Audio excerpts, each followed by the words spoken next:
The following story has been brought to you by StoriesToInspire.org. I know this person personally, obviously, if you called me. Yeah, so here we go. Not so obviously. Okay, not so obvious, sorry. So our story goes many years ago. He was in yeshiva, we're going to call him Pliny. And let's say 10, 12 years ago, about 10, 12, maybe 11, we could just put in the middle, 11 years ago. Between 10 and 12 years ago, he was in yeshiva in Eretz Yisrael.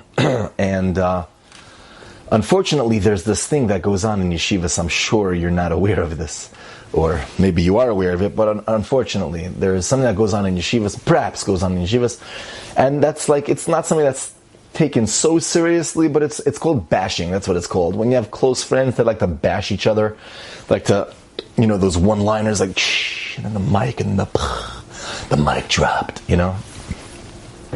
And people hurt each other's feelings without really noticing it, without knowing, like, yeah, you just really hurt me, but I'm not going to do that, so I'm just going to smile and laugh and be like, yeah, okay. And we've spoken previously about some stories that happened. But bashing is something that needs to be worked on by all of Klal Yisrael. And it doesn't matter how smart you are, how sharp you are, what your IQ is. To insult somebody, to hurt somebody is a big problem. And we need to take it seriously. No, we're just joking, chill, we're joking. Okay, maybe you are joking, and it happens to be that I am chilled right now, but it might still be usher, so you have to be careful. But anyways, there is this thing called bashing, and in this specific yeshiva, there were certain boys from London, there were certain boys from Eretz Yisrael, there were certain boys from America, boys from all over the place.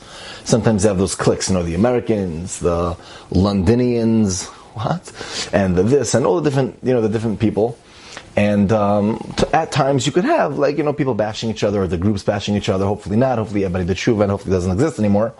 But Lu Yitzur, it does. But anyways, so what happened was there was a certain boy from one of these out-of-town places that he was talking with, joking with, whatever it was. And Bekitzer, it got a little bit out of hand, and he maybe took it a little bit too far, and jokingly continued the, you know, whatever you want to call it, whatever the words are, I don't know if bashing is the right word, but the what's the word? I'm looking for a word. There's a word I'm looking for and I can't find it. Okay, whatever it is. And anyways, this guy got very offended, and he told him, and these are the words that he said: "You should never have children." Very scary. But after all, it's just words, so like, who cares? It's just words. I mean, come on, Lashon Hara is that bad? So that's what he said. And, you know, this Pliny that we're talking about, he always had it in the back of his head, but he wasn't like, oh my gosh, he said that to me. It's like, dude, if you say, like, your dad should be a fire truck, like, is he going to turn into a fire truck? So this is part of the bashing. This is the cheppering, that was the word, cheppering. I can't believe I couldn't think of that word. Okay. So the cheppering back and forth, and that's what he said. He said, you should never have children. Never. So like I said, he always had it in the back of his head, but he never really realized how damaging it could be or what the effect was going to be. Words are cheap, right? So therefore, he just continued on with his life. And did he chapter more? I don't know. Whatever it was. And then everybody went their own ways. They went back to America. The Olim started dating, and the Olim got married. Okay, so Al-Kapanim, Pliny, a couple of years later, gets married. And you know, when you get married, first of all, every girl is so afraid. Shidduchim, what's going to be with Shidduchim? Is there a Shidduch crisis? I might never get married. Oh no. Then they get married. Oh no, am I going to have children? Oh no. Then they get pregnant. Are my children going to be healthy? And like all these scary things that people like go crazy about, which we're not going to talk about now. And again, there are certain things that are serious in the right time and we're able to deal with them.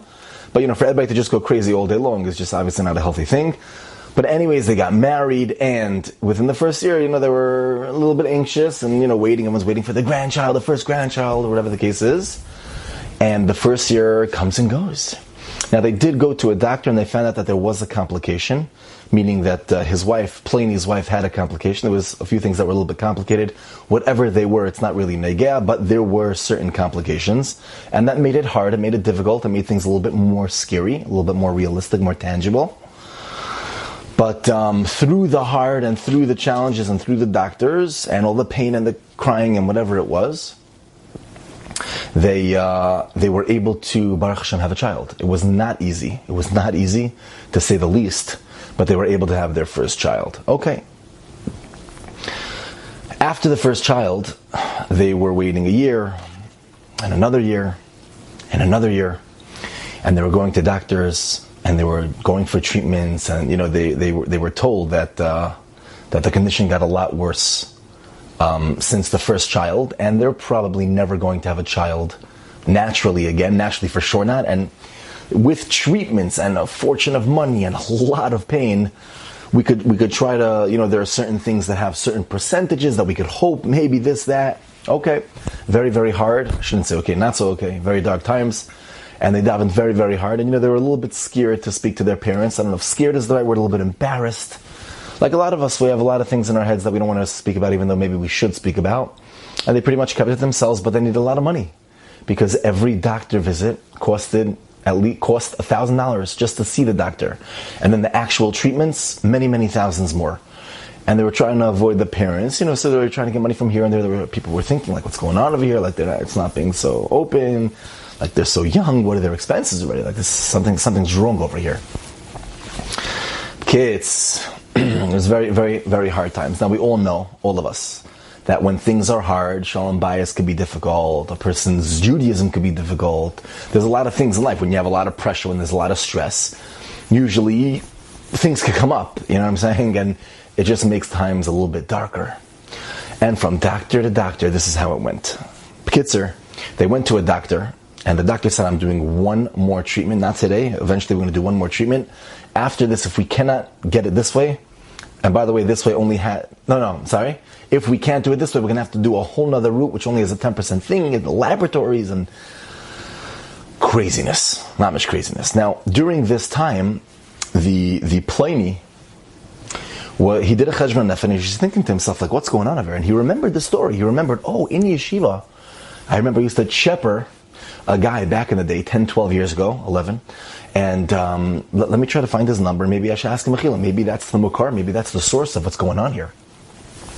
And he's doing his ishtadlus, and people don't even remember this guy. From where was he from? Who he was in yeshiva with us? I don't remember.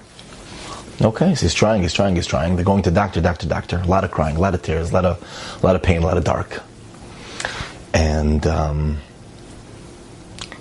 after they went to this doctor and he said, we're going to try one more time and that's it, they got home like mamish broken. And right after that, he had a dinner from his yeshiva, from his old yeshiva.